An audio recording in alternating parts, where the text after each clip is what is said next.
한 주간 안녕하셨습니까? 행복한 금요일 시작 아침마당 대구입니다.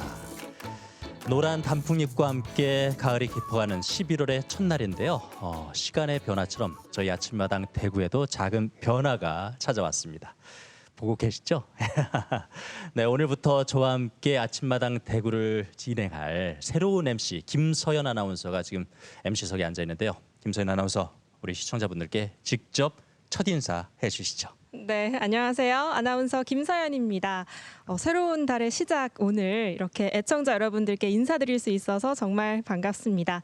앞으로 우리 주변에 즐겁고 또 따뜻한 소식들 많이 전달해드리겠습니다. 예. 우리 김서연 아나운서 살짝 긴장한 모습 보니까 제가 처음 이 자리에 앉아서 방송했을 때 생각이 나고, 옛날 생각나세요? 네, 그리고 서울에서 처음 방송이라는 걸 했을 때 얼마나 떨렸는지 그 모습도 생각이 나고, 네. 풋풋하게 젊었던 시절도 생각나고, 이런저런 생각하다 보니까 트렌치코트 깃을 팍 세워가지고 어디론가 멀리 떠나고 싶은, 이 가을은 남자의 계절이라 가을 타시나 하잖아요. 봐요. 나 가을 타는 건가? 가을 제대로 타는 계절이 왔잖아요. 저도 요즘 이상하게 뭔가 낙엽을 좀 밟으면서 클래식 음악도 듣고 커피 한 잔 탁 내려놓고 책도 좀 읽고 싶고, 예. 뭔가 지금 이 계절은 분위기를 잡아도 어색하지 않고 맞아요. 예술을 가까이에게 딱 좋은 계절이잖아요. 맞습니다. 예. 낭만의 계절, 예술의 계절, 가을에 공연장이나 전시회장을 직접 네. 찾으면 좋으련만 여러 가지 이유로, 특히나 시간적 여유가 없어서 직접 찾아가지 못하는 시청자분들을 위해서 저희가 안방에서 편안하게 예술을 접할 수 있는 그런 시간을 마련했죠. 네, 아침마당 대구에서는요, 이 가을 감성을 촉촉히 물들일 그런 예술 특강들을 준비했는데요. 첫 번째 시간으로는요, 재미있는 클래식 이야기를 들려줄 분을 모셔봤습니다. 그 주인공을 한번 불러볼까요? 어서 오세요. 어서 오십시오. 이분이 아침마당 대구에 나타났습니다. 언젠가는 오실 줄 알았습니다. 반갑습니다. 이렇게 영광스럽게 대구 KBS 저 오늘 데뷔예요. 안녕하세요. 저는 음악 평론하고 또 해설하고 라디오 진행하는 장일범입니다. 이렇게 여러분과 뵙게 되어서 너무나 행복하고요. 저는 많은 분들이 클래식 음악을 좀 즐길 수 있도록 이렇게 안내해주고 또 이렇게 같이 함께 네. 듣는 그런 역할을 해오고 있습니다. 평생. 반갑습니다. 네네. 우리 장일범 평론가는 성악을 전공한 예. 음악 평론가신데요. 예. 저희 KBS 클래식 FM에서는 또 장일범의 가정음악, 생생 클래식 모두 한 13년 예, 정도? 13년. 예. 예, 지금도 방송 활동하시면서 여러 가지 일을 수행하고 있는데, 본인은 어떻게 이제 소개받는 것을 가장 좋아하세요? 저 그냥 클래식 음악을 사랑하는 네. 이 애호가 중에 한 명으로서 좀 많은 분들에게 같이 즐길 수 있게 해주는 그런 메신저다. 메신저. 이렇게 얘기해 주시면 제일 좋습니다. 그렇군요. 네네. 예. 네, 사실 이 클래식 음악 하면요, 네. 대중음악보다는 좀 어렵다 이런 편견이 있는데, 네네. 우리 장일범 평론가님의 클래식은 예. 쉽고 재밌다 이렇게 정평이 나 있습니다. 그 비결은 뭔가요? 그게 이제 야구 같은 것도 해설해 줄 때 이렇게 딱 잘라줬으면 이렇게 딱 해설이 잘 되잖아요. 예. 네. 그런 것처럼 저도 이렇게 요소요소에 궁금한 점들을 이렇게 풀어드리니까 그게 쏙쏙 귀에 들어온다고 그러더라고요. 그래서 그런 점이 좀 이렇게 어필하고 있지 않나 네. 이런 생각을 합니다. 유쾌하고 친근하고 쉽게 해설을 해주기 때문에 음악을 아주 쉽게 접할 수가 있는데, 네. 저희가 앞에서 가을을 예술의 계절, 낭만의 예, 계절 배웠는데, 예. 실제 가을에 예. 다른 계절에 비해서 보다 가을에 공연장 찾는 분들이 좀 많으신가요? 맞습니다. 왜냐하면 이 봄보다 가을에 진짜 음악 듣기가 너무나 좋은 것 같아요. 그리고 실제로 가장 좋은 음악회들이 요 계절에 열립니다. 그렇군요. 10월, 11월 이렇게 해서 열리고 진짜 하루에도 몇 개씩 좋은 음악회들이 열리기 때문에 공연장에 보면 꽉꽉 차 있는 그런 모습을 볼 수 있고 사색의 계절이잖아요. 맞아요. 그래서 딱 음악 들으면 생각하기에 정말 좋은 시간이라서 많은 분들이 즐기시는 것 같습니다. 네, 이 클래식은 왠지 삶과는 좀 떨어진 저 멀리 있는 거다 네. 이렇게 생각할 수 있는데, 우리 주변에서도 이 클래식 음악 쉽게 마주할 네. 수 있다고요? 네, 그렇습니다. 그래서 우리 그 광고, 예. TV 광고에도 상당히 많아요. 네. 그 뭐 비타민 광고에도 브라보 피가로 뭐 이런 것도 나오고요.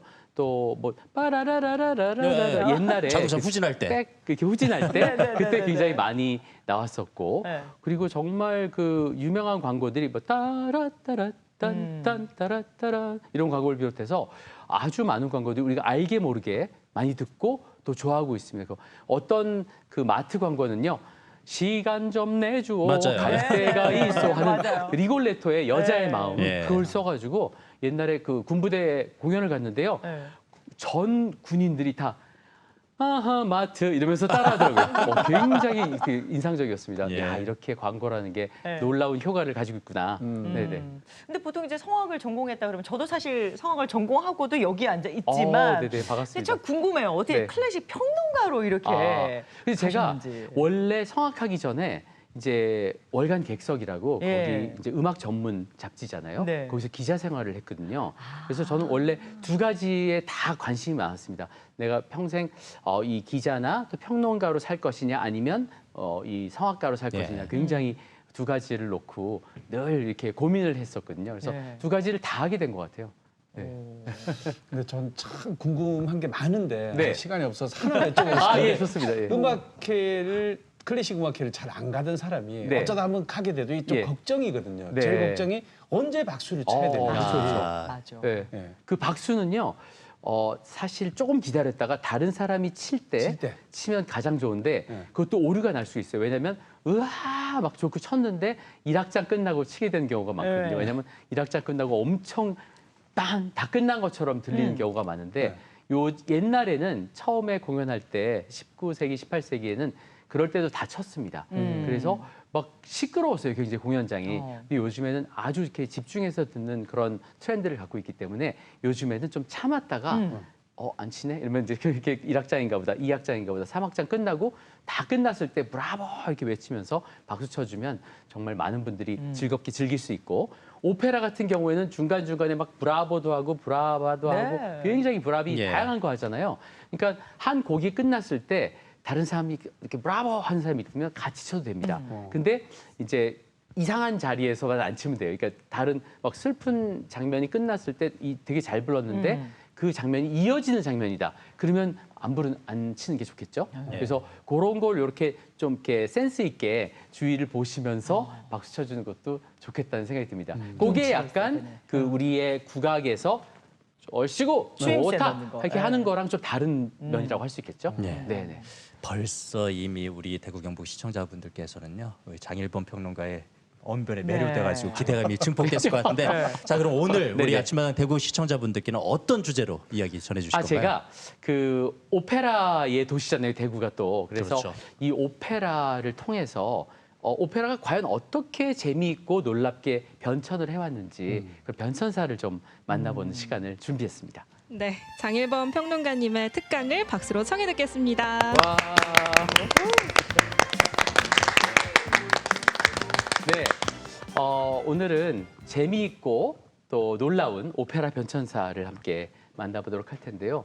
오페라가 오늘날까지 어떻게 이렇게 극장에서 계속해서 많은 청중을 끌어들이면서 정말 옛날 예술이라고 생각하잖아요. 어떻게 이렇게 살아있는지 그거를 제가 한번 알려드리도록 하겠습니다. 예. 자, 여기는 이제 그 시드니에 있는 그 유명한 오페라 하우스 네. 아주 상징적인 곳이죠. 어쿠스틱은 그렇게 좋지 않은데 이 외관 이 조개를 이렇게 펼친 모양 때문에 굉장히 또 인상적으로 많은 사람들이 찾아가고 싶어하는 그런 공간이 되었습니다. 그래서 이 어쿠스틱이 좋은 것도 대단히 중요한데 또 하나는 외관을 얼마나 오페라 극장 잘 만드느냐 이것도 굉장히 국제적으로 좀 어필하는 그런 예. 면모가 있다 이렇게 볼 수가 있겠죠.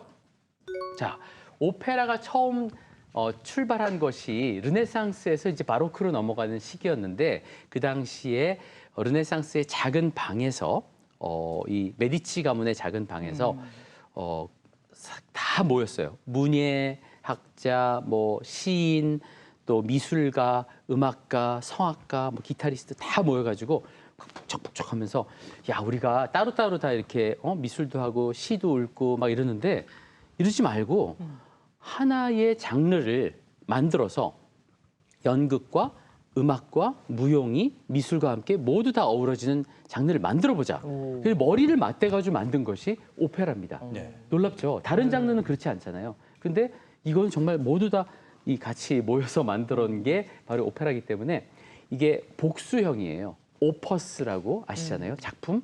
오퍼스를 하나하나 다 모은 것이 오페라다. 이렇게 보시면 됩니다. 그래서 하나하나의 서곡 또 뭐 앞에 들어가는 솔로, 아리아, 그다음에 이중창, 삼중창, 합창 이런 거 다 모여서 만든 게 오페라다. 이렇게 보시면 되겠습니다.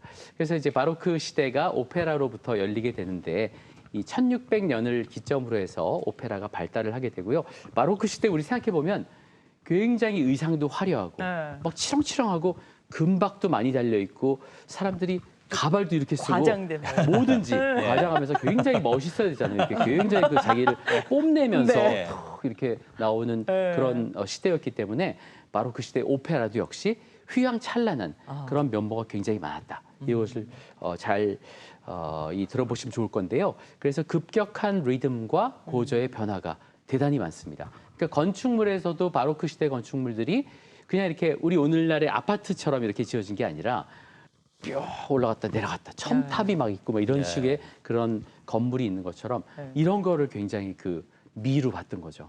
이런 그래서 바로크 음악도 대단히 변화가 많은 변화무쌍한 그런 음악이다 이렇게 보시면 되겠어요.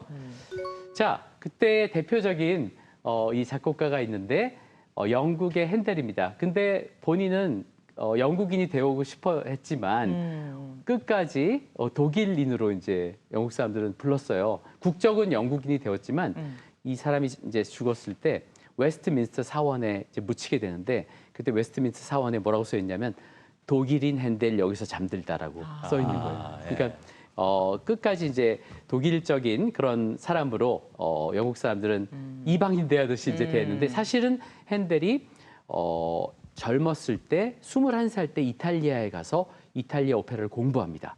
그래서 거기서 젊을 때 이탈리아 간 사람들은요 작곡가들이 다 오페라를 잘 썼어요. 그게 자신의 자양분이 되어서 평생 오페라를 잘 쓰는 사람들이 되었는데 이때 핸델이 이제 그 자신이 있던 뭐 독일을 떠나서 난 영국에 가면 성공할 것 같다. 여기 돈도 많이 모이고 정말 그 새로운 예술을 하려는 사람들이 많이 있는데 나도 저기 가야 되겠다. 이렇게 마음을 먹고 런던에 갑니다. 가서 오페라를 쓰는데 그 당시에는 오페라를 쓰려면 이탈리아어로 써야 돼요. 왜냐하면 귀족들이 다 이탈리아어로 오페라를 보는 걸 원했기 때문입니다. 째를 원했던 거예요. 이거 이탈리 째 아니면 안 봐.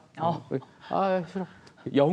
이 영어로 쓴 사람도 있었어요. 헨리 퍼셀 같은 사람이 이제 디도와 에네아스 이런 걸 영어로 쓰기도 했지만 대부분은 다 이탈리아어로 써야만 내가 저거를 뭐 봤다 이러면서 젠척을 하면서 다 못 알아들어도 다 아는 척하면서 이렇게 본 것이 또 바로크 시대의 오페라였다 이렇게 생각하시면 됩니다. 그래서 이 첫 번째 성공작이 핸델의 오페라 리날도라는 작품인데 리날도가 십자군 전쟁의 총사령관이었습니다. 근데 이 총사령관이 아주 또 그 위에 계신 상전이 또 있었어요. 아주 높은 분의 그 따님 알미레나라고 하는 공주하고 이제 연애를 하고 있었습니다. 그래서 그 전쟁에서 이기고 오니까 너무 좋아서 이제 둘이 오빠 이러면서 이제 산책을 할 거 아니에요? 같이 산책을 하러 가는데 갑자기 먹구름이 몰려오는 겁니다. 슈 하더니 아르미다라는 마법사가 나와서 그녀를 확 그 납치를 해가요. 정말 손도 쓰지 못하고 이 리날도는 뺏기고 말거든요. 그래서 큰일 났다. 내가 그녀를 빼앗기다 이래서 복수를 하겠다. 이 바람아 나를 그녀가 있는 곳으로 이렇게 가게 해다오.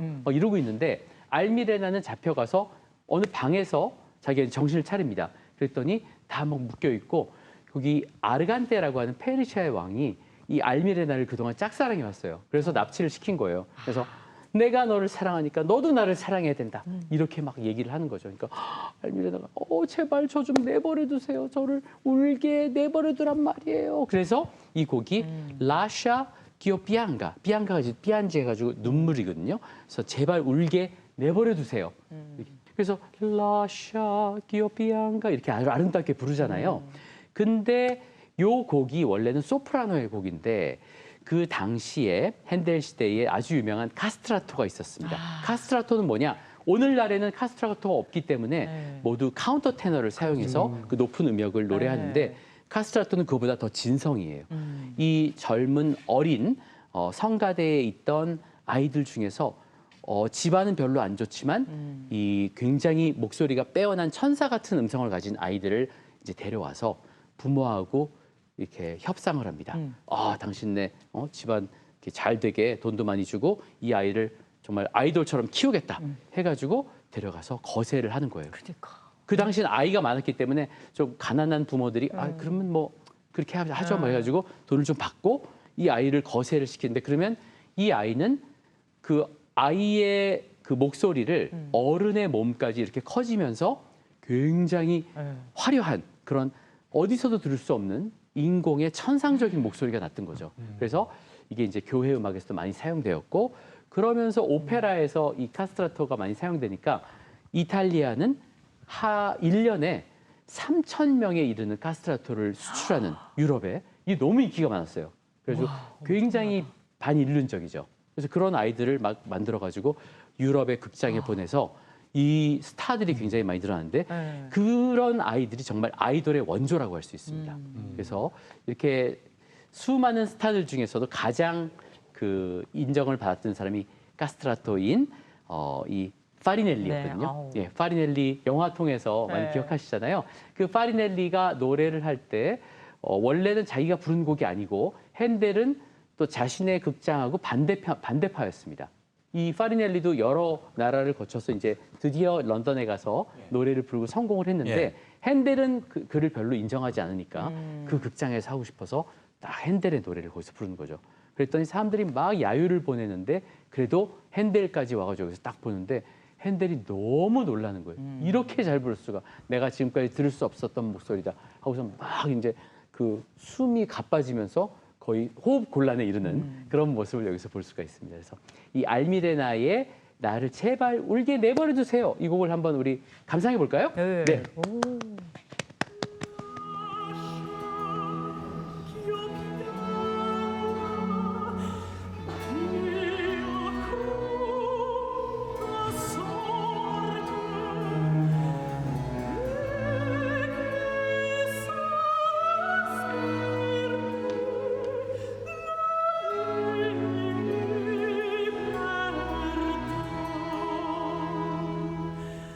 이 파리넬리가 부르는 이 라샤키오 피안가 울게 내버려 두세요. 울게 하소서라고 이렇게 좀 부르는 이 곡을 들어봤는데 그러니까 이렇게 아주 호화로운 장식을 가진 남자인데 그 남자도 여자도 아닌 중성적인 목소리가 그렇죠. 나오잖아요. 그래서 오늘날의 카운터 테너가 이걸 재현하려고 해도 이대로 재현이 안 됩니다. 그래서 이 영화를 만들 때 어떻게 했느냐? 네. 미국의 데릭 리 레이긴이라는 그 카운터 테너의 네. 흑인 카운터 테너의 목소리를 녹음하고 똑같이 이 폴란드의 메조 소프라노의 목소리를 녹음해서 여자. 예 컴퓨터로 완전히 합성을 해가지고 두 사람 소리를 합쳐서 이 목소리를 나온 만들어냈어요. 거예요? 예. 그래서 여기 나온 사람은 배우고 그다음에 이 목소리는 정말 두 사람의 거를 합쳐서 좀 잊을 수 없는 그런 놀라운 이 바로크 시대의 네. 그 천상의 목소리를 재현해냈다 볼 수 있겠는데 안타까운 점은 이 시대에 이렇게 잘 키워주겠다 하고 거세를 했는데 잘 안 되는 사람들도 있었을 거 그렇죠. 아니에요. 예. 사춘기 지나고 네. 이러면서 네. 네. 성인이 되면서 네. 그럼 그런 아이들은 정말 그냥 사라지고 마는 거죠. 아주 비참하게. 그렇죠. 그러니까 우리 그 궁중에 내시 아시죠? 내시. 네. 마마 하는 그 네. 내시하고 잘 똑같다고 어울려요. 보시면 돼요. 예, 잘 어울리죠. 목소리가 똑같다고 보시면 됩니다. 그런 어. 그 아픔이 있는 이제 사람들이었다 이렇게 볼 수가 있겠습니다. 자 그리고 이제 요 다음에 또 파리넬리의 소리를 한번 우리가 들어보도록 하겠는데 정말 화려하죠. 바로크 시대의 이 꾸밈 어떤 네, 데코레이션 장식이나 장식 이런 것들. 네. 이런 것은 정말 오늘날에도 보기 힘든 네. 그런 장식성을 갖고 있는 그런 장르였고 그래서 여기 청중들이 굉장히 많이 오게 되는데요. 1층에는 여성들이 많이 왔어요. 네. 근데 다 1층은 서서 봤습니다. 그때는 앉아서 볼 수 있는 게 아니라 네. 서서 봤는데 그 이유 중에 하나는 이 드레스가 이만한 거예요. 그래가지고 앉을 수가 없는 거예요. 그래가지고 그 핸델의 네. 오라토리오 이 메시아 공연할 때 할렐루야 나오잖아요. 네. 할 때 이제 영국에서 공연할 때 이런 거예요. 제발 그 옷 안에 있는 거 좀 빼고 와라. 패치코트 빼고. 그 빼지 않으면 너무 사람이 못 들어가서 이렇게 사람들이 보고 싶어 하는데 그거 빼고 와야지만 입장시키겠다. 이럴 정도로 한 명이 앉으면 세 명이 네. 이렇게 서야 되는 그런 그 자리를 차지한 거예요. 그래서 보면은 서서 이렇게 보는 모습을 볼 수 있는. 굉장히 오래 서서 보다가 너무 아름다우니까 막 쓰러지죠. 졸도하고 네. 기절하는 네. 그런 모습도 왕왕 볼 수 있었던 것이 그때 이 오페라였고요. 그때 오페라는 오늘날하고 달라서 막 뭐 샴페인도 마시고 뭐 뭐 먹을 것도 파티처럼. 먹으면서 파티처럼 막 즐기고 나오면 중간에 잘하면 잘한다 와 막 박수 치고 막 그랬어요. 막 그러다가 또 막 자기들끼리 막 떠들고 뭐 그런 그 오페라의 모습은 약간 난장판 같잖아요. 근데 요즘에는 그게 굉장히 정리가 돼가지고 점점 갈수록 이제 딱 굉장히 좀 네. 어떻게 보면 좀 근엄하달까요? 좀 예. 조용하게 보는 그런 분위기가 20세기 들어와서 더 이렇게 보급이 되었다 이렇게 볼 수가 있겠죠.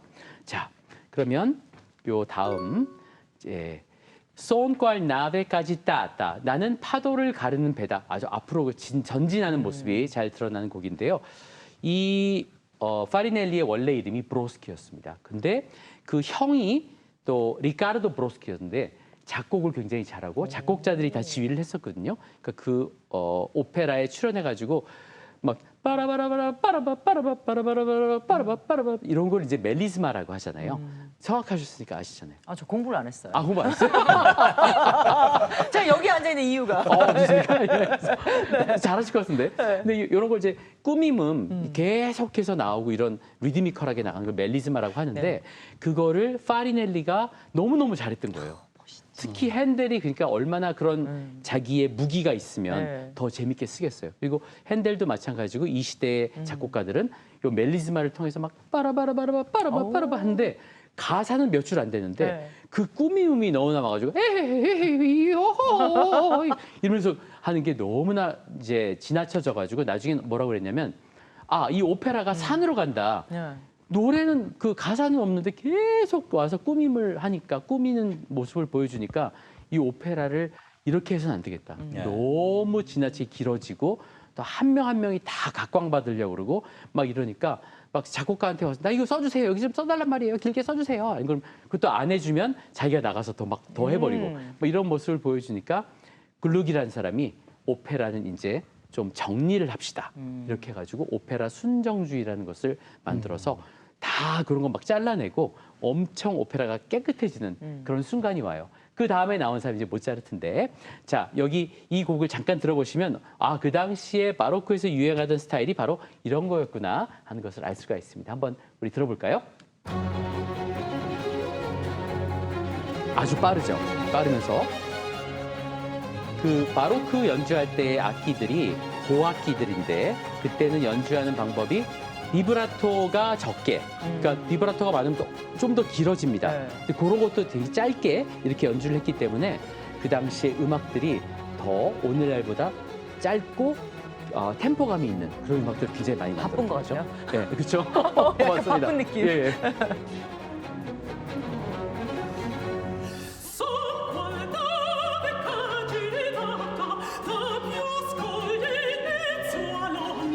Si confonde, si confonde, si confonde. 이게 멜리스마. 그렇죠, 멜리스마. 이거 다시 잘하실 것 같아요. 잘해주세요.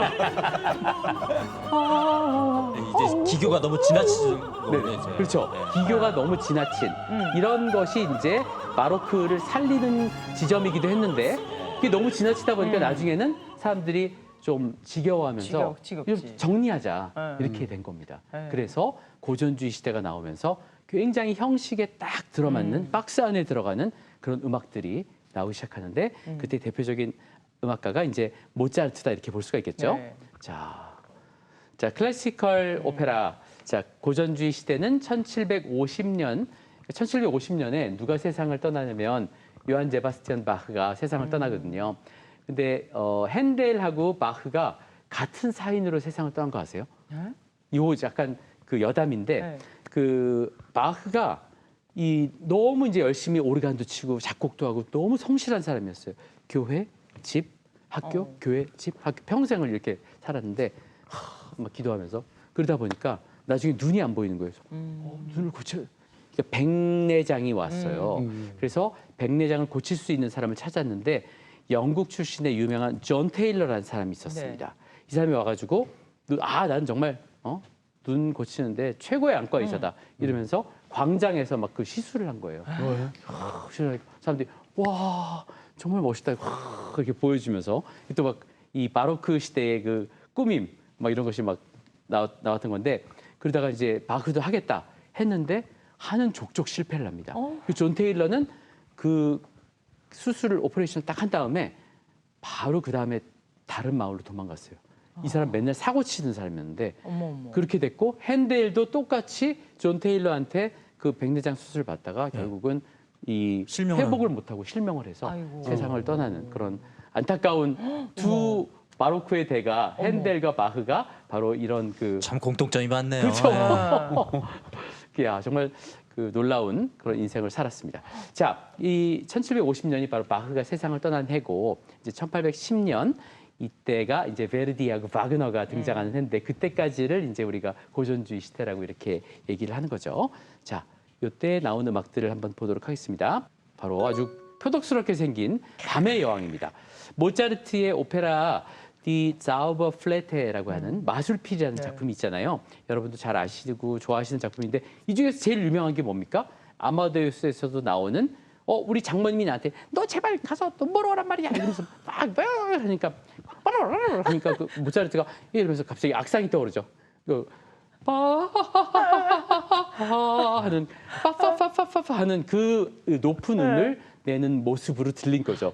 아마데우스 영화, 밀로스 포만 영화가 대단한데요. 그래서 요 장면이 등장하는데 요 밤의 여왕의 아리아는 약간 그 이탈리아 바로크 스타일의 음악입니다. 하지만 또 이 형식은 고전주의 안에 있죠. 그래서 굉장히 그 고음도 아주 많이 나오고 그래서 이거 잘못 부르면 이제 성악을 목소리를 잃게 되는 그런 그 고음이기도 해요. 그래서 이 밤의 여왕 이 노래를 부르는데 굉장히 밤의 여왕이 억하 심정이 많습니다. 왜냐하면 자기의 세계로 있던 밤의 세계를 낮의 사제인 자라스트로한테 뺏겼거든요. 예. 근데 게다가 자기 딸인 파미나 공주마저 납치를 당해가지고 그 자라스트로 밑에 있는 거예요. 그러니까 내가 아무래도 자라스트로를 죽여야 되겠다. 다시 복수를 해가지고 다시 되찾아야지. 이러고 있는데 그때 딸 파미나한테 나타나서 갑자기 흉 하고 나타나서 이 칼로 너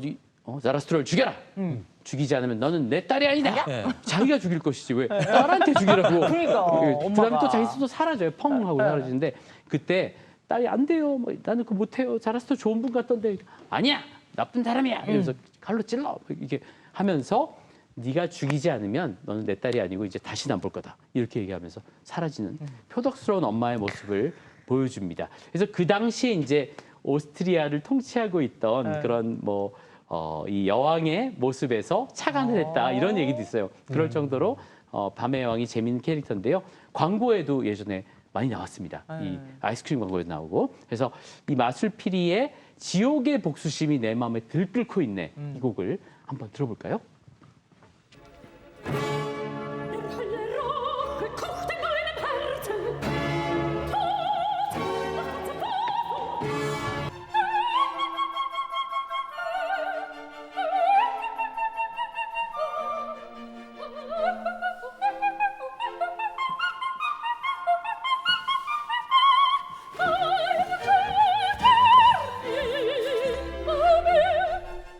우리 조수민 선생님 생각나는 그렇죠. 거죠. 조수미 씨가 이 곡을 맞아. 정말 잘 불러서 아주 네. 세계적인 그 밤의 왕이 됐는데 그때 게오르쇼티가 이거 너무 많이 하면 목이 상할 수도 있으니까 좀 적게 자제를 하고 다른 곡들로 옮겨라. 그렇지 않으면 사실 그 나탈리 드세 같은 예. 프랑스의 가수도 이 곡 많이 부르다가 좀 나중에 목을 상했거든요. 그런 위험한 곡이지만 초고난도입니다. 야, 그렇죠. 정말 초고음을 내주는 그런 대표적인 곡입니다. 영광스러운 곡이지만 나를 파멸케 하는 곡이기도 하네요. 그럴 수 그쵸? 있는 네네. 네. 그런 곡이 바로 이 맞아요. 곡이었고요. 네. 자, 그래서 이 곡을 잘 부른 디아나 담라우 얼마 전에 우리나라에 와서 공연을 했는데요. 앙콜 곡을 불렀는데 예. 이 밤의 여왕 해줄 줄 알았더니 동심초를 불러줬어요. 오. 동심초를 너무나 한국말을 우와. 정말 기가 막히게 잘하면서 이제는 그런 시대가 됐습니다. 옛날에는 네. 외국 사람이 와서 우리나라에서 한국 가곡을 부르면 뭐 발음은 잘 못하겠지 이랬는데 이제는 막 너무 잘 불러요. 발음까지도. 우리 이 클래식에서도 한국의 위상이 이렇게 높아졌구나 하는 것을 또 느낄 수가 있었습니다. 자, 아주 세계적인 그 디아나 담라우의 목소리 들었고요. 이제 로맨틱 시대로 이제 낭만주의 시대. 뭔가 좀 더 기분이 좀 좋아지지 않습니까? 낭만이라고 하니까 그 뭔가 허점이 있을 것도 같고 뭔가 이렇게 우리에게 뭐 사랑스러운 감정을 많이 줄 것 같고 네. 그러니까 고전주의 시대가 너무 꽉 짜여 있었다면 여기는 감정의 분출이 굉장히 많은 시대다 이렇게 보실 수 있겠어요. 그래서 1810년 바그너하고 베르디가 독일과 이탈리아에서 동시에 이 19세기를 대표하는 오페라 작곡가들인데 이 사람들이 동시에 태어났고 놀랍게도 20세기에 이분들의 음악이 그야말로 오페라 세계를 완전히 꽉 사로잡고 지금도 베르디하고 바그너 양대 산맥으로 자리 잡고 있을 정도로 엄청난 인물들이 이때 태어난 거죠. 그래서 1926년을 로man틱 오페라의 마지막으로 보는데 그 이유는 뭐냐? 푸치니의 투란도트가 26년에 상연이 됐는데 그리고 나서는 이제 현대적인 오페라로 넘어가게 돼서 조성이 없는 경우도 있고 상당히 좀 어려운 오페라들로 이렇게 나오는 경향이 많아졌기 때문에 1926년 투란도트의 상연을 이제 낭만주의 오페라의 마지막 지점이다 이렇게 또 봅니다. 자, 그래서 그 초기에는 어떤 것이 있었느냐? 바로 모차르트의 영향을 많이 받은 로시니, 벨리니, 도니제티, 요 도니제티, 벨리니 세 명의 벨칸토 삼총사라고 우리가 불러요. 이탈리아의 작곡가들인데 정말 그 모든 오페라가 산수 같습니다. 수학같이 이렇게 서곡이 나오고 그다음에 어떤 사람이 나오는 사람의 까바티나 느린 발라드가 나오고 또 어떤 사람이 등장해서 같이 얘기를 해요. 그때 조금 풀어졌다가 다시 빠른 까발레타로 리드미컬하게 또 움직여가거든요. 요것을 계속 똑같이 이렇게 계속 까발레타, 까바티나, 까발레타, 까바티나 이렇게 가다 보니까 오페라를 쓰는데 굉장히 시간이 덜 드는 거죠. 이 공식에만 넣어서 계속 맞춰서. 쓰면 되니까. 네. 그래서 뭐 일주일에 막 반을 다 작곡하고 로시니나 도니제티 같은 경우에 사랑의 묘약이나 또 세비야의 발사를 거의 2주 만에 완성을 했다고 하는 그런 이 오페라 세계에 있을 수 없는 네. 그런 작곡 능력을 보여줬습니다.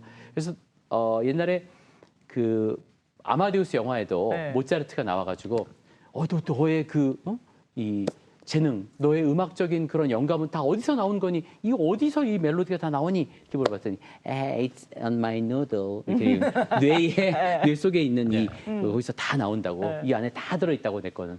이렇게 막 얘기하는 장면도 네. 있는데요.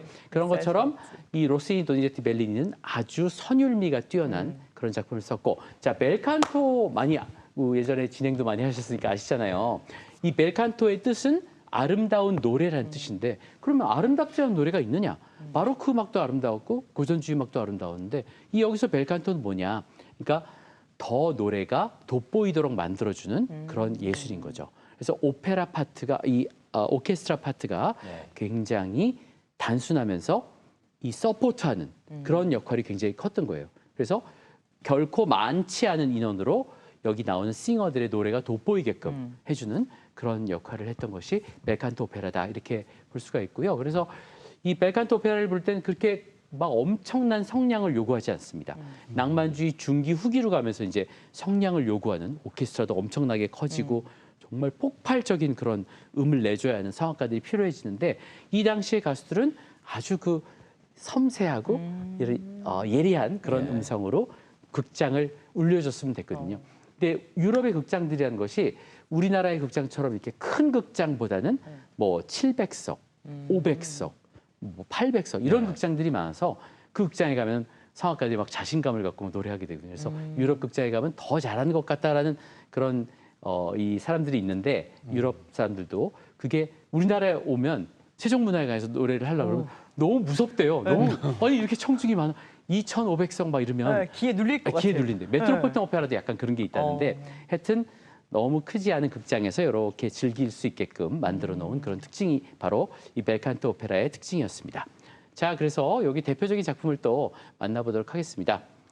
로시니의 Il Barbiere di Siviglia. 시빌리아가 이탈리아어로 세비야거든요. 세비야. 세비야의 이발사인데 이 이발사가 누구냐? 그 유명한 피가로. 피가로. 그 피가로인데요. 이 피가로가 너무나 똑똑해요. 이 계급은 평민 계급인데 귀족들보다 더 똑똑합니다. 그래서 이 사람 머리만 자른 게 아니라 이발사들이 옛날에는 외과 수술도 했죠. 그렇죠. 외과 수술도 하고 맞아. 아주 돌팔이 의사들 많았잖아요. 그러면서 뭐 온갖 걸 다 가지고 다니면서 자기 뭐 마차 같은 데다가 딱 들고 다니면서 그 마을을 다 돌면서 이런 시술도 하고 뭐 머리도 자르고 이랬는데 그것만 한 게 아니라 뭐 연애 상담, 네. 뭐 부동산, 아, 연애 뭐 상담? 투자, 뭐 이런 것까지 다 해준 거예요. 아, 동네마다 다 듣고 오니까. 그렇죠. 예. 그래가지고 딱 또 매치메이킹 시켜주면 네. 또 와, 돈도 주고 이러니까. 그래서 여기서도 저기서도 다 나만 부른다. 피가로 수 위에서도 부르고 피가로 주.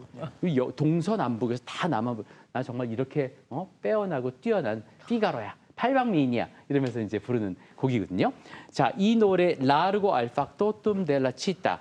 이 거리에 제일 가는 이발사고 팔방미인인데 정말 내 앞길을 막는 자들 다 비켜라 이러면서 부르는 곡이거든요. 너무 자랑스럽게 부르는데 이게 마지막에 빠라오 피가로 빠라오 요 부분이 너무나 빠릅니다. 네. 그래서 어떻게 이렇게 빠름을 불렀냐. 근데 이탈리아어가 원래 떠르멘토 이러면서 네, 굉장히 그렇죠. 동글동글 돌아가잖아요. 굴리죠. 요런 그 리듬감 요걸 살려주는 데 있어서는 이탈리아어만큼 오페라에 적합한 게 없었던 거죠. 그래서 요게 굉장히 빠르게 하는 게 독일어로는 좀 힘든데 요 굉장히 빨리 하는 게 가능하니까 그래서 저 듣다 보면 아니 이거 랩이라는 음악이 이탈리아 오페라 이 벨칸토 오페라에서 나온 거 아니냐 이런 생각이 들 정도로 굉장히 그 음악적으로 이 언어랑 잘 맞아 들어가는 빠르게 할 수 있는 그런 요소가 많았다. 그래서 이런 거를 뭐라고 하느냐?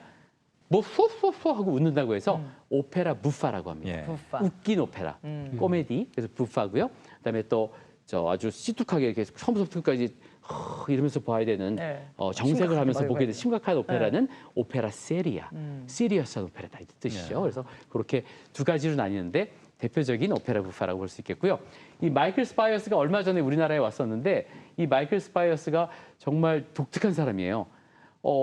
테너 노래도 잘 부르고 바리톤 노래까지 잘 불러서 하나의 음반에 그걸 다 음역이 부르는 엄청. 네, 음역이 굉장히 넓고 이 역할도 잘 소화하는 재미있는 네. 싱어인데 한번 우리 들어보도록 할까요?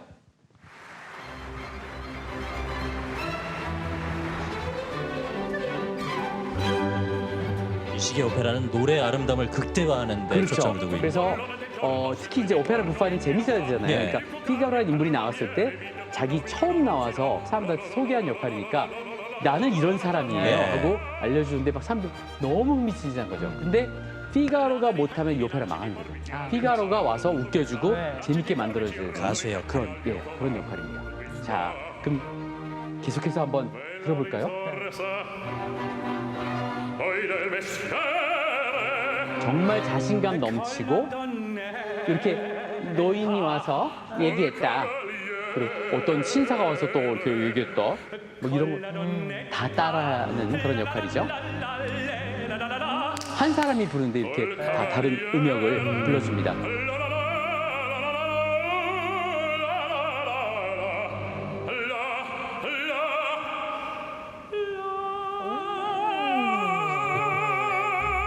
가수가 뭐 성량도 풍부해야 되잖아요. 표현력도 그렇죠.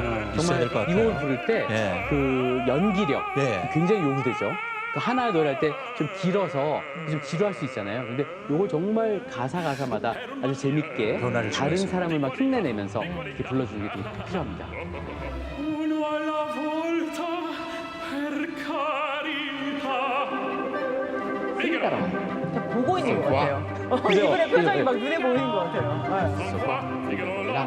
피가로 여기서도 위에서도 여기 동서 남북 다 찾는 거죠. 아, 나 피곤해. 다 불러, 자꾸 불러.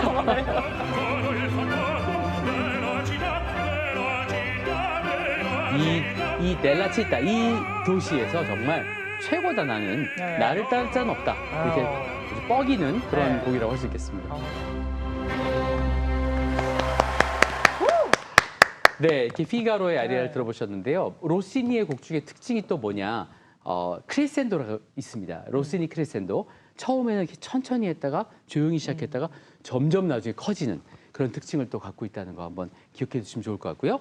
자, 우리 또 베르디의 라트라비아타로 오면은 이제 오페라 그 베르디의 중기가 되는데 1850년대입니다. 네. 1851년에서 53년 요때 잘 아시는 리골레토 또 일트로바토레 네. 음유시인이라는 작품이죠. 그리고 바로 이 라트라비아타 세 작품이 나오게 되는데 이때 작품들이 정말 베르디 작품 중에서 가장 인기가 높은 그런 작품들이에요.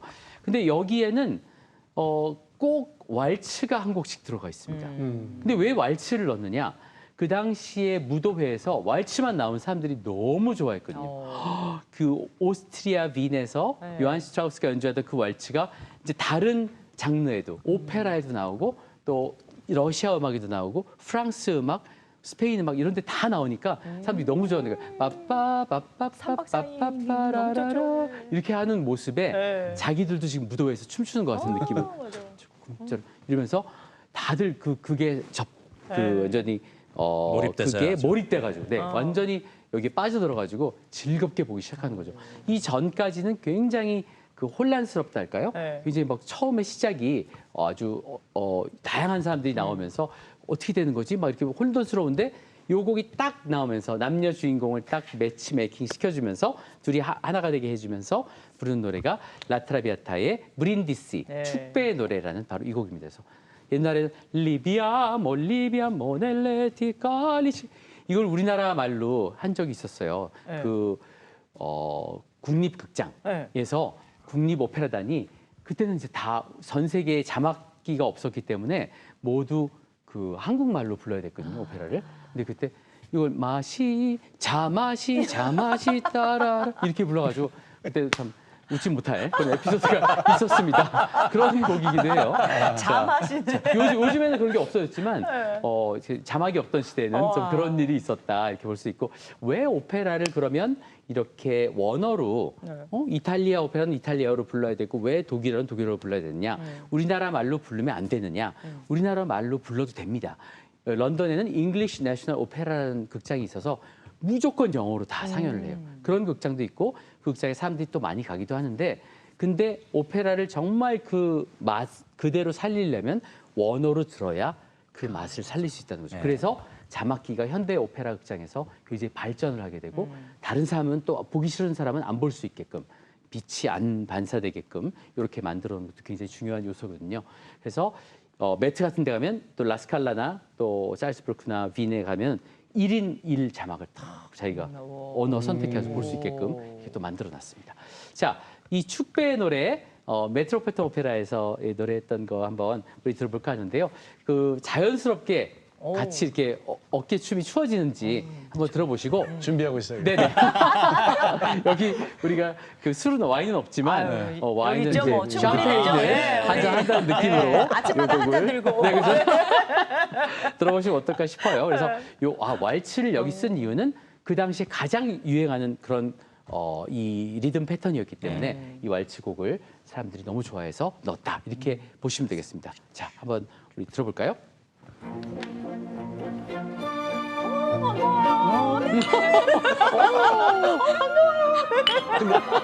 어디 유럽 어디 궁정에 와 계신 것 같습니다.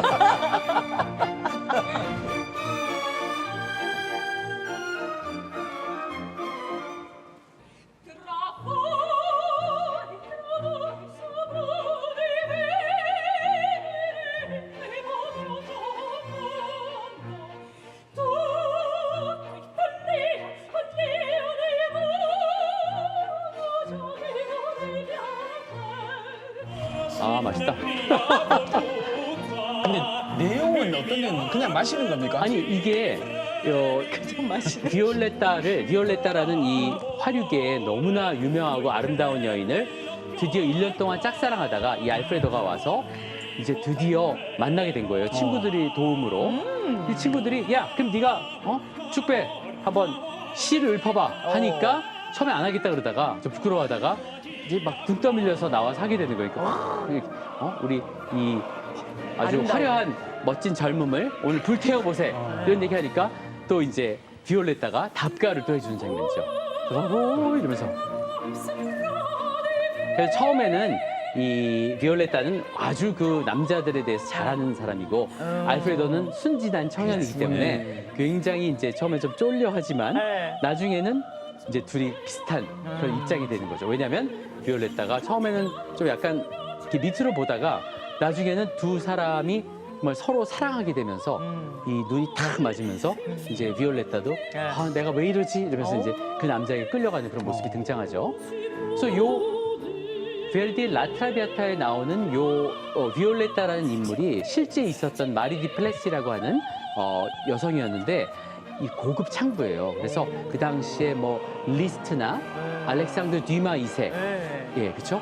그런 그 사람이 직접 사귀었던 여인이에요. 그것이 이 오페라 화약이 될 때까지 네. 먼저 소설도 만들어졌고 우와. 소설이 불티나게 팔립니다. 왜냐하면 혹시 이 귀족들이 내 이야기가 써 있나? 여기 막 사본 거예요. 뭐 이러면서 비올레타 하면서 울면서 그러면서 이게 많이 팔리면 또 연극으로 만들어집니다. 그래서 연극 가서 또 비올레타 이러면서 생각하면서 울고 이 알렉산더 듀마 2세가 아주 그런 능력이 뛰어났거든요. 그래가지고 그 다음에는 베르디 오페라까지 이 연극을 파리에 가서 본 베르디가 그 당시에 이제 몰래 연애를 하고 있었어요. 근데 그 여인이 소프라노 출신인데 좀 이렇게 화류계에서도 유명한 여인이었거든요. 근데 이걸 보니까 우리 장인어른이 지금 있는데 그 부인이 죽었거든요, 베르디가. 그래서 이 여인을 만나는데 장인어른이 많이 도와주고 막 이 가문이 나랑 함께하고 있는데 나는 이 여인하고 사귄다는 걸 알려주면 안 된다는 생각을 하고 있었어요. 그래서 부인이 죽었는데도 그런 생각하고 있다가 파리 와가지고 둘이 이제 자유롭게 연애를 하면서 이 연극을 보니까 이거 내가 나를 위한 오페라를 써야 되겠다 이러면서 베르디 최초로 연애가 담긴 그런 이 작품을 쓰게 됩니다. 그것이 바로 라트라비아타였다 이렇게 볼 수가 있겠습니다. 자, 그래서 이 원래 제목은 마담 그러니까 이 동백꽃 아가씨, 예, 라담 오 카멜리아, 동백꽃 아가씨라는 제목의 작품이 이렇게 라트라비아타로 성공을 하게 되고요. 자, 그다음에 이제 보실 것이 바로 제가 얘기했던 낭만주의의 마지막이라고 하는 1926년에 초연된 이 트란도트를 함께 보시겠는데요. 원래 푸치니는 이 감각이 굉장히 뛰어난 사람이었어요. 굉장히 옷 입는 것도 막 하얀 이 중절모의 하얀 옷에 정말 패셔니스타였거든요. 이렇게 입고 막 맨날 이렇게 담배를 이렇게 들고 멋을 부렸어요. 이렇게 눈을 한쪽에 이렇게 하고 담배를 확 피면서. 근데 이 권력을 너무 많이 피니까 나중에는 이 후두암, 막 설암 막 걸린 거예요.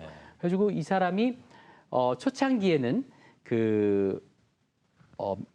베리스모에 참여합니다. 베리스모 뭐냐? 이제 낭만주의의 끝에는 사실주의가 등장해요. 그래서 우리가 이 평소에 만나는 사람들, 길거리에서 볼 수 있는 사람들이 주인공이 되는 오페라를 쓰겠다. 이런 이탈리아에서 이런 운동이 일어나거든요. 근데 그것이 시초가 1875년에 만들어졌던 비제의 까르멘이라고 볼 수 있습니다. 그래서 집시 여인, 그 담배 공장에 담배를 마는 여인이잖아요. 그리고 여기 또 그 담배 공장을 지키는 병사, 그리고 투사 같은 연예인, 이 왕이나 뭐 귀족들이 하나도 나오지 않는 그런 오페라를 만들어서 많은 사람들이 충격을 받았을 정도로 이런 오페라가 새롭게 이제 등장을 하기 시작했는데, 그리고 나서 15년이 지나서 1890년에 이탈리아에서 이런 운동이 일어납니다. 베리스모 운동.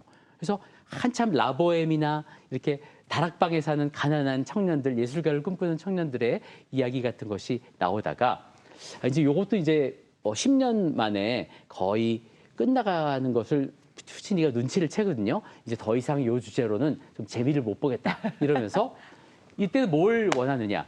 이국 취향. 그때 무역이 엄청 발달하면서 아시아에 이 무역선이 가면서 동양에 문물이 많이 들어옵니다. 그래서 막 파리에 가면은 그 일본식 찻집, 뭐 도자기, 중국의 도자기, 막 이런 게 막 병풍 인기를 끈 거예요. 그래가지고 요런 거를 내가 만들어봐야 되겠다 해서 밀라노에 있던 영사의 부인한테 일본 노래를 막 듣고 마담 버터플라이, 나비 부인이라고 씁니다. 그렇죠. 그게 1904년에 초연을 하게 되는데 그때 푸치니가 그 자전거 막 빨리 이렇게 타다가 또 팍 사고 나가지고 굉장히 그 스피드를 좋아했거든요. 뭐 굉장히 하여튼 멋을 많이 부린 사람이었는데 그래가지고 좀 2년 늦춰졌어요. 그래서 이 작품을 공연한 다음에 초연을 성공할 줄 알았는데 대실패를 합니다. 대실패를 한 곳이 밀라노의 라스칼라 극장이었는데 여기서 대실패를 하니까 난 다시는 여기서 내가 공연하나 봐라. 그러면서 이 극장하고는 빠이빠이다 이러면서 그 고친 작품을 브레샤라는 데서 초연을 해서 성공을 거둬요. 근데 그 이후로 이제 미국으로 갑니다. 그래서 메트로폴리탄 오페라에서 공연을 막 하다가 제 친구인 아르투로 토스카니니 세계적인 지휘자가 네. 그러지 말고 야, 너 라스칼라에서 공연 한 번만 하자 해가지고 투란도트를 쓰기로 합니다. 근데 투란도트는 그야말로 이국 취향의 대표적인 작품이죠.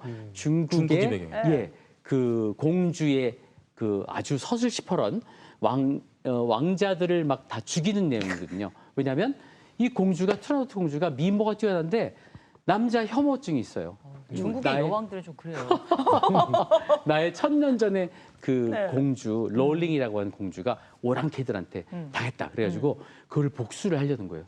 그래서 남자들이 자기한테 도전을 하면 이제 나는 당신과 결혼하겠어. 징을 3번 치시오. 징을 3번 친 다음에 그 3개의 문제를 냅니다. 장학 퀴즈가 시작돼요. 근데 그 단답형으로 나오는 문제가 너무 어려워가지고 왕자들이 다 못 맞추고 그 이 3문제를 다 맞추면 투란도트도 얻고 중국도 얻을 텐데 네. 이거 못하고 페르시아 왕자, 뭐 어느 우즈베키스탄 네. 왕자 다 이제 목이 댕강 잘려가지고 이 자금성에 딱 위에 목이 걸려서. 걸리고 네. 사람들은 깍 투란도트니 이러면서 굉장히 그 좋아하는 그런 네. 아주 이상한 취미를 가진 그런 여인인데 하지만 이 베이징의 시민들은 우리 빨리 공주님의 마음이 풀리고 사랑이 찾아와서 정말 평화로운 태평성국이 펼쳐졌으면 좋겠다 예. 이러고 있는 상황입니다.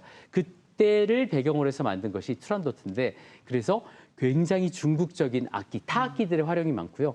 굉장히 음악도 동양풍의 이런 음악 우리 들어본 적이 없는데 푸치니는 가봤나? 푸치니는 일본이나 중국을 한 번도 가본 적이 없는데 그걸 다 음악을 듣고 악보를 가져와서 제가 연구해서 이렇게 오페라로 만들었으니 정말 대단한 사람이죠. 그래서 여기 보면 딴딴딴딴딴딴딴딴 따라단 하는 음악이 나오는데 네. 그 유명한 몰리화예요. 자스민 꽃. 네. 그래서 중국산 딴딴딴딴딴딴 요 테마가 아주 많이 등장을 합니다. 자 그리고 청나라의 국가두역이 등장을 하고 그런 그 오페라가 투란도트라고 할 수 있겠죠. Che fai che poi famiglia alla colpa in questa della gran beccheria Palazzo Maghia poi si strozza si scoccia si uccide e scappa 그래서 요 핑팡퐁이라는 새 대신이 나오는 장면은 굉장히 그 동양의 네. 그런 재미를 잘 보여주는 장면인데 자 이렇게 3명이 대신. 여기 이제 국무 대신 네. 그리고 재무 대신 그리고 놀랍게도 중국이기 때문에 주방 대신이 있습니다. 그래서 야, 맛있는 거 음식을 탕수육 받아요. 만들어주게 웍에다가 슉 해야 되잖아요. 샬라샬라. 예. 요새 무슨 무슨 색깔 요리사 있잖아요. 그런 것처럼 이 중국 음식을 책임지는 그런 주방 대신까지 있을 정도로 재밌게 구성이 되어 있어요. 근데 그때 이 투란도트 중에서 너무나 유명한 아리아가 있죠. 모든 사람들이 갈라 콘서트를 할 때 딱 잘했어요. 근데 이 곡만 나오면 지금까지 했던 사람 다 잊어버리는 거예요. 그리고 막 박수, 와, 브라보 이렇게 치니까 내가 오늘 괜히 출연했다. 이 테너가 다 모든 걸 다 가져가는데 이렇게 사람들이 얘기할 정도로 유명한 우리 왜 푸치니는 나한테 이런 곡을 안 써줬습니까? 우리 성부에는 이렇게 얘기할 정도로 아주 유명한 테너곡이 있는데 그것이 이 로마 그때 1990년에 로마 월드컵이 있었는데 그 전야제 때 3테너 콘서트가 펼쳐진 거죠. 그때 파바로티랑 3명의 테너가 함께 불러가지고 너무나 유명해진 네순도르마인데요. 자, 이 내용이 재밌습니다. 네순도르마, 네순도르마 이렇게 시작을 합니다. 자, 청중들이 합창으로 베이징 시민들이 아무도 잠자지 마 이렇게 얘기를 합니다. 근데 이게 포고령이에요. 왜냐하면 투란도트의 어려운 문제를 3개를 깔라프 왕자가 다 맞췄거든요. 그래가지고 정말 결혼을 해야 되는데 결혼하기를 너무 싫어하는 겁니다. 이 공주가. 아바마 안 돼요. 결혼시키지 마세요. 했더니 너 안 된다. 얼마나 많은 왕자가 죽었니? 너 이제 우리 계약했으니까 이제 너 결혼해야 돼. 그걸 보고 있던 깔라프 왕자가 그렇다면 좋소. 나도 왕자인데. 나도 문제를 하나 내겠어. 내 이름이 뭔지 맞춰보시오. 공주. 맞춰보세요. 그래서 밤새도록 베이징에서 난리가 납니다. 이 사람이 왕자 이름 뭐냐? 그래가지고 막 불을 쓰고 이렇게 하니까 그거를 탁 보고 있던 망루에서 보던 이 깔라프 왕자가 그래? 네 순도르마 네 순도 하니까 네 순도르마 네 순도르마 아무도 잠자지 말라고 또 프레오 프린치 뺐어 너 공주도 잠 못 이룰 걸 이러면서 내일 아침이 되면 내가 승리를 거둘 것이다. 사랑의 승리를 빈체로 빈체로 하면서 끝나는 곡이 바로 이 아무도 잠자지 마라입니다. 이렇게 우리가 시적으로 뭐 아무도 잠 못 이루리 이렇게 썼지만 네. 아무도 잠자지 마 이러면서 이제 이름 알아낼 때까지 하지만 내일 아침에는 내가 해가 뜰 때 내 이름을 밝힐 것이고 나는 승리를 거둘 것이다. 사랑의 승리를. 얼마나 로맨틱합니까? 그렇죠? 그래서 이것이 로맨틱 시절의 마지막 오페라고 이국 취향 아주 동양적인 색채가 서양의 오페라에 이렇게 접목이 되는 그런 시대가 이제 이때에 아주 최절정기를 이룬 시대였다. 푸치는 이미 세상을 떠났지만 토스카니니가 이제 지휘를 하면서 이 작품이 초연이 됐던 거죠. 그래서 이 네순도르마를 한번 우리 들어볼까요?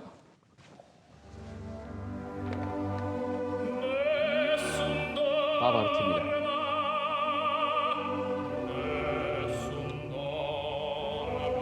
이게 아무도 잠자지 마 이거였네요. 그렇죠. 네. 아무도 잠 못 이루리가 아니고 아무도 자지 마. 다 깨워. 네. 공주 이름, 저 왕자 이름 알 때까지. 네.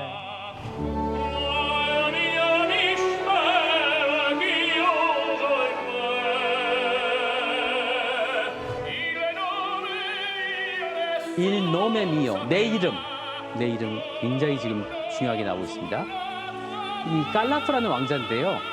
이 왕자의 이름은 원래 몽골족의 추장들의 이름이 깔리프였거든요. 아라비네 쪽에. 그래서 몽골족 원나라의 그런 왕자의 이름입니다. 그래서 깔라프라는 이름을 붙여줬어요.